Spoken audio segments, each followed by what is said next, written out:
Page 31, Frankie and Johnny. It's another blues piece. At the top of the page, they talk about the 12-bar blues pattern. I may have told you slightly incorrectly in the previous lesson. I do that sometimes. You never know about me. Because, remember, it uses the primary chords, the 1, 4, and the 5, or whatever. Well, I told you it's 4 measures or 4 bars. A bar is a measure, same thing. 1 chord. And then I said 2 measures of 4 chord, because that's what it does on page 30. There's only 2 measures of 4 chord there. This is using 3 measures of the 4 chord and 1 of the 1. The other one did 2 measures of 4 and 2 measures of 1 chord. So this is doing 3 measures of 4 and 1 measure of 1 chord. Go figure. And then the rest of it is similar. It's a 5, 4, and a 1. The point is it's 12 bars. And if you want it longer than 12 bars, you just keep repeating this pattern. So this piece is using 4 measures of 1 chord. Now we're in the key of B flat major here. And then 3 measures of 4 chord. And then 1 measure of 1 chord again. And then 2 measures of 5 chord. It's 5, 7, but 5 chord. And then 2 measures of 1 chord. See, in the previous, it was 1 measure of 5, 1 measure of 4, and 2 measures of 1. Whatever. They alter them slightly, and I'm questioning that just a little bit. I think the true 12 blues pattern is as it's shown at the top of page 31. However, as I said, you can Google blues, 12-bar blues, read all about the pattern, and don't take my word for nothing. Just go read that stuff and do what they're doing. I want to see what Frankie and Johnny are up to. I look it over, it's 4 lines long. Treble and bass clef signs, 2 flats in the key signature. We are in the key of B flat major, so make sure you're doing my scales for B flat major and G minor. If you don't know the scale, 1 octave up and down is good enough. Just learn the scale first. If you do know the scale, then you need to be doing it 2 octaves, but make sure you're doing the trill exercise, because that really will do you the most good. And it wouldn't hurt to go ahead and do the arpeggios, at least 1 octave up and down of each of those keys. And then common time or 4/4 time. Let's take it one hand at a time and see what we got. The fingering in the book seems okay to me if that's what you want to use. They had 2, 1, and then here. You could have started that if you wanted to with 1. Here. Different ways of fingering it. It's not one is right or wrong. It's just different ways. The fingering in the book is fine. It's 2, 1. Keeps your hand out here. And the rhythm, 1 and 2 and 1 and 2 and 3 and 4. And you think, I don't understand that rhythm, take out the time. They're all just 1/8 notes. That's all they are. And when you can get that okay, put the tie in. Just hang on to it. 1 and 2 and again. Then we come up to the 4 chord. Oh, what's this rhythm doing? Second line, second measure. 1 and 2 and 3 and. See, we're playing on the ands. Again, take out that tie and play all the notes. 1 and 2 and 3 and 4 and. See, that's okay. Then put the tie in. 1 and 2 and 3 and 4. Third line, second measure. 1, 2, and 3 and.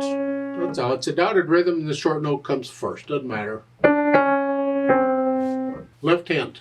Left hand has this walking pattern. But you will notice it has an 8/8 under the staff. Remember the 8/8 sign? If it's above the staff, you go up. If it's below the staff, you go down. So here, instead of here, you come down here. How you finger these are up to you. Just connect them if you can.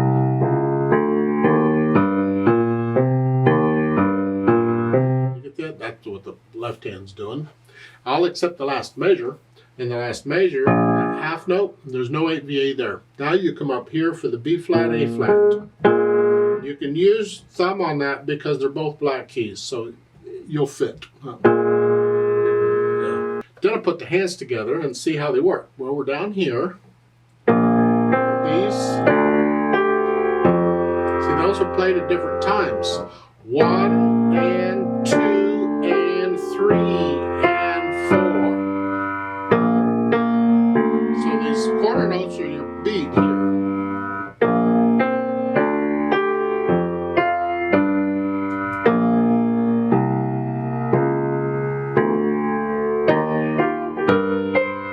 If I play the right notes.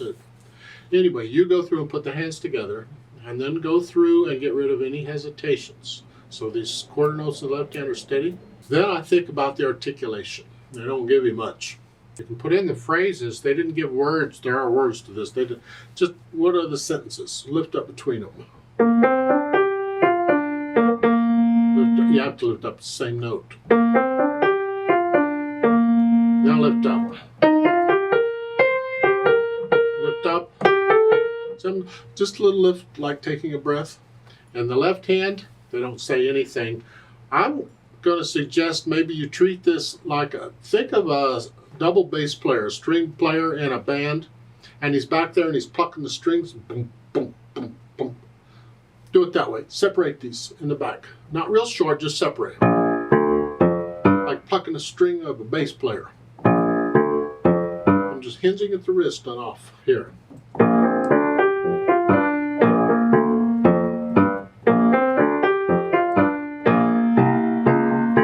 So forth. That's how I would suggest. Don't have to. You can connect them if you want to.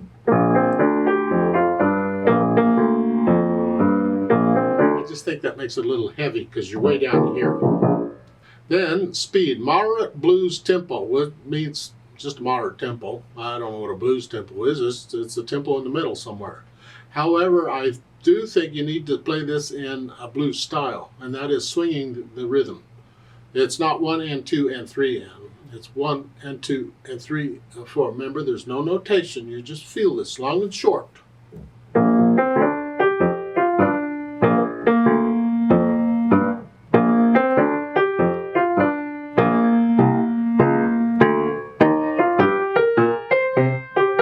Two, 1 and 2, all the way through. That's what I'm suggesting. It's interpretation. Remember the natural accents? 1, 2, 3, 4. Exaggerate them if you need to.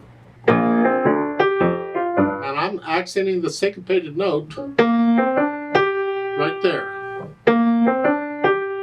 Because you think it's going to be. But you hang on to it. Accent it.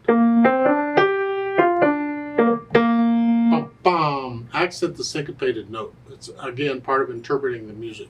The left hand is just a 1, 2, 3, 4. Just doing its own thing. So you got accents going on in the hands at different times if you can.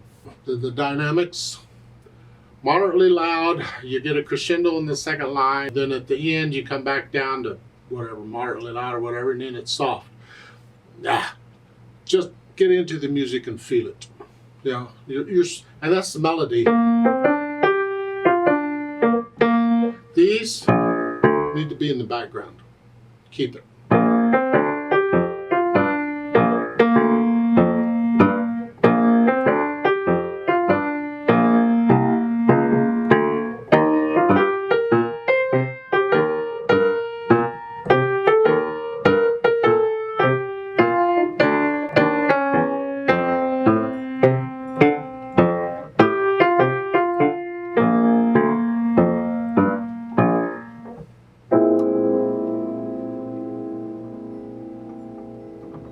Fermata at the end, you just hang on to that and let that chord ring out. Also, I suggest you pedal it. Go ahead and put the pedal down right after you play it and hold the pedal down, lift the pedal in the hands and everything at once. We want to color the chord. We want the overtones. And this is standard in blues. You'll see this a lot, where the very end on that chord, when you're holding the chord out at the end, they'll pedal it. Let's play this together slowly and check the notes and the rhythms. I'm not going to do the louds and softs. There aren't any to do, speak of. I am going to swing the rhythm though, and I'll give us 4 counts. The fermata at the end, I'm going to hold that 4 counts instead of 2. I just double it when I play with a metronome. If you're not playing with a metronome, you just hold it out as long as it feels right, and then let go. 1, and 2 and ready and go and.